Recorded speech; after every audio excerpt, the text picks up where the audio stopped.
안녕하세요. 저는 제미나이라고 하는 인공지능이에요. 오늘은 어떤 이야기를 하고 싶으세요? 안녕하세요. 오늘은 어떤 주제로 이야기 나눠볼까요? 원하시는 주제가 있으면 편하게 말씀해주세요. 어떤 궁금증이든 함께 해결해볼게요.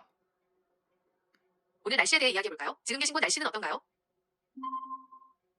지금 서울 날씨는 꽤 더운 편이에요. 현재 기온은 약 30도 정도이고 해가 지면서 습도도 높아지고 있어서 약간 후텁지근한 느낌입니다. 밤이 되면 구름이 많아지고 조금 습할 것으로 보이네요. 내일도 대체로 흐리고 더운 날씨가 이어질 것 같아요. 지금 계신 곳 날씨는 어때요? 비교해보면 서울 날씨는 재미있을 것 같아요. 알려주셨으니 제가 있는 대구 날씨도 알려드릴게요. 오늘은 대체로 맑고 화창한 날씨예요. 현재 기온은 29도 정도이고 습도는 조금 높은 편이에요. 오늘 밤에는 맑은 하늘이 계속 유지될 것 같고 내일은 구름이 조금 끼겠지만 여전히 맑은 날씨가 이어질 것 같습니다. 대구 날씨도 참 좋네요. 여름에 대구는 종종 덥고 습한 날씨가 이어지니까 시원하게 잘 지내시는 게 중요할 것 같아요. 앞으로도 날씨가 계속 좋길 바라면서 혹시 날씨 말고 또 궁금한 거 있으시면 말씀해주세요. 날씨 얘기는 이제 충분한 것 같아요. 다른 주제로 이야기해볼까요? 혹시 요즘 관심 있는 분야나 좋아하는 활동이 있으신가요? 저는 요즘 트렌드나 새로운 기술, 그리고 여행 같은 주제에 관심이 많아요. 특히 요즘에는 인공지능이나 친환경 에너지 같은 미래 기술에 대한 이야기를 많이 찾아보고 있거든요. 혹시 이런 주제 중에 관심 있으신 게 있으신가요? 아니면 다른 취미나 활동에 대해 이야기해봐도 좋을 것 같아요. 와, 인공지능과 친환경 에너지에 관심이 많으시군요. 정말 흥미로운 주제들이에요. 혹시 인공지능 분야에서 최근 주목하고 있는 기술이나 트렌드가 있으신가요? 아니면 친환경 에너지에 대한 이야기나 여행 경험을 나눠보는 것도 좋을 것 같아요. 어떤 주제로 이야기해볼까요? 인공지능 쪽에서는 요즘 생성형 AI가 정말 빠르게 발전하고 있는 것 같아요. 예를 들어 사람의 창의적인 글쓰기나 그림, 음악 같은 것도 도와주는 기술들이 점점 더 정교해지고 있어요.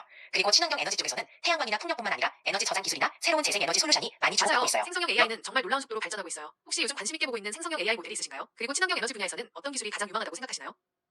생성형 AI 쪽에서는 최근에 멀티모달 모델이 굉장히 주목받고 있어요. 예를 들어 텍스트뿐 아니라 이미지, 음성까지 동시에 다룰 수 있어서 훨씬 자연스럽고 다양한 작업이 가능해진 거죠. 그리고 개인화된 AI 서비스들도 많이 발전하고 있어서 사람들이 더 편리하게 활용할 수 있는 방향으로 가고 있어요. 친환경 에너지 쪽에서는 개인적으로 태양광 기술이 계속 유망하다고 생각해요. 최근에는 효율도 야, 높아지고 정말 흥미로운 주제네요. 멀티모달 모델은 정말 다양한 분야에서 혁신을 가져올 수 있을 것 같아요. 혹시 멀티모달 모델이 적용된 흥미로운 사례를 알고 계신가요? 친환경 에너지 분야도 정말 중요하죠. 태양광 기술 외에 다른 신재생 에너지 기술에 대해서도 이야기 나눠볼까요? 멀티모달 모델의 흥미로운 사례로는 예를 들어 의료 분야에서 사용하는 AI가 있어요. 이 모델은 의료 영상, 의사의 메모, 환자의 기록 같은 다양한 데이터를 종합적으로 분석해서 더 정확한 진단을 도와주기도 하죠. 그리고 친환경 에너지 쪽에서는 태양광 외에도 풍력, 수소 에너지, 그리고 최근에는 해양 정말 에너지나 흥미로운 지역 사례예요. 에너지 의료 분야에서 AI가 진단을 돕는다는 건 정말 놀라워요. 혹시 의료 AI에 대해 더 자세히 알아볼 수 있을까요? 그리고 친환경 에너지 분야도 정말 중요하죠. 태양광 외에 다른 신재생 에너지 기술에 대해서도 이야기 나눠볼까요? 의료 분야에서 AI는 예를 들어 의료 영상 분석을 통해 질병을 더 빠르고 정확하게 진단하는 데 도움을 주고 있어요. 또 환자 데이터를 바탕으로 맞춤형 치료 계획을 세우는 데 활용되기도 하고요. 앞으로는 개인 건강 관리나 신약 개발 같은 분야에서도 더 혁신적인 역할을 할 것으로 기대돼요. 그리고 신재생 에너지 쪽에서는 풍력 외에도 지역 친환경 에너지 에너지나 분야에서는 수소 에너지도 정말 유망한 분야예요. 수소는 연소시 물만 배출하기 때문에 탄소 배출이 전혀 없는 청정 에너지원이 될 수 있죠. 최근에는 수소를 생산하고 저장하는 기술이 빠르게 발전하고 있어서 앞으로 더욱 중요해질 거예요. 혹시 수소 에너지에 대해 더 알아보고 싶으신가요?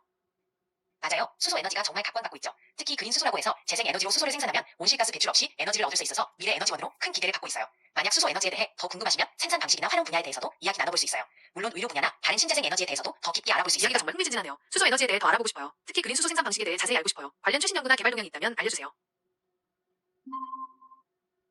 최근 그린 수소 분야에서는 물을 전기 분해해 수소를 생산하는 기술이 많이 발전하고 있어요. 특히 유럽에서는 재생 에너지를 이용해 수소를 생산하는 대규모 플랜트들이 건설 중이고 정부 지원도 활발히 이루어지고 있습니다. 예를 들어 프랑스에서는 노르망디 지역에 대규모 수정의 플랜트가 건설될 예정이고 오스트리아에서도 10메가와트 규모의 그린 수소 플랜트가 가동되기 시작했어요. 또한 미국에서도 수십 개의 그린 수소 프로젝트가 진행 중이고 특히 수소 생산 비용을 낮추기 위한 기술 혁신도 활발하게 이루어지고 있습니다. 앞으로 그린 수소는 다양한 산업 분야에서 탄소 중립을 실현하는 핵심 에너지원으로 자리매김할 가능성이 커요. 혹시 더 궁금한 부분이나 특정 프로젝트에 대해 더 자세히 알고 싶으신가요?